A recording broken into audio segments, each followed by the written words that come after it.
Hi guys! Good evening everyone! Ayan, so for today's video ay tara at samahan niyo po ako magluto nitong aming dinner. Ayan, so leftover, no more guys. So ang dami na yung mga leftover pa. So iinitin lang natin yan dyan guys. Ito lang yung ating bagong luto, yung ating eggplant steak. Nako, napakasarap nito guys. Nako, hindi po kami nawawala ng talong kasi talagang ito yung aming favorite na gulay. So kahit anong luto dyan sa ating eggplant ay napakasarap. Kahit prito lang, torta or eggplant steak.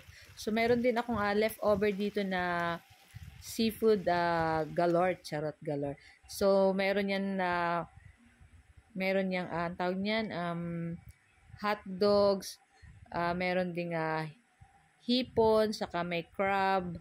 Meron din po yan tahong, kaya lang mas nauna pong naubos yung aming tahong dyan. So, yan na lang yung ating natira dyan, yung ating hipon, saka yung ating crab, saka yung ating hotdog. So, yun na nga, at ito yung ating lulutuin, yung ating eggplant steak. So, nagisa lang ako dyan ng bawang, naglagay ako ng toyo, paminta, syempre asukal, at mamaya lalagyan natin yan ng calamansi juice. At naglagay rin ako ng konting tubig at hinalo-halo ko na yan dyan guys. So naprito na natin yung ating talong. At pagkulo niyan guys, ilagay na natin dyan yung ating pritong talong. So ayan, napakasarap nito guys. Kahit partneran mo lang to ng tuyo na daing, napakasarap na nito. At ayan at nilagay ko na dyan yung ating calamansi juice. At syempre ilagay na rin natin dyan yung ating onion na white na napakasarap, nakakapasarap dito sa ating eggplant steak. So, nag-aagaw yung bango at talagang linamnam nitong ating eggplant at gawa ng asim din ng ating calamansi at syempre manamis-namis na nag-aagaw asim itong ating eggplant steak. So, ayan ang at luto na at nilagay na natin sa ating plate at itong ating seafood galore. Ayan, luto na rin naman itong dati. So, nakailang reheat na rin kami nito. Hindi ko na lang siya guys na videohan. Medyo matagal na natin itong naluto. Nilagay lang natin yan sa freezer kasi para hindi masira. So, yun na nga, naubos yung mga tahong dyan. Yan lang yung ating natira dyan guys.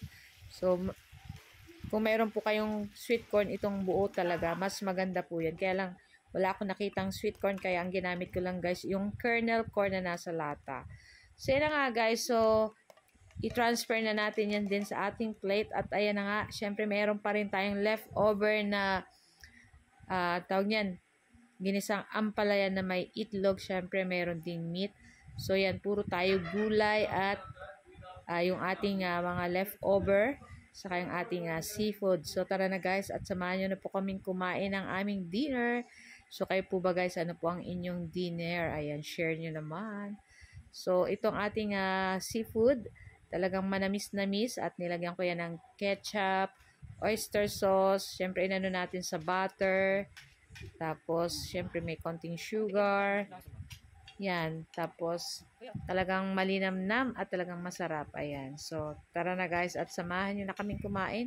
Syempre itong ating hipon, ang ating kakainin. Syempre naubos na yung tahong. Medyo matagal na natin tong na-stock sa ating freezer pero okay lang at masarap pa din naman yan guys pag ininit.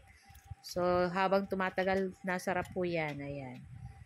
Syempre hindi ko pwedeng hindi tikman yung aking eggplant steak. Naku, napakasarap nito guys. Ayan.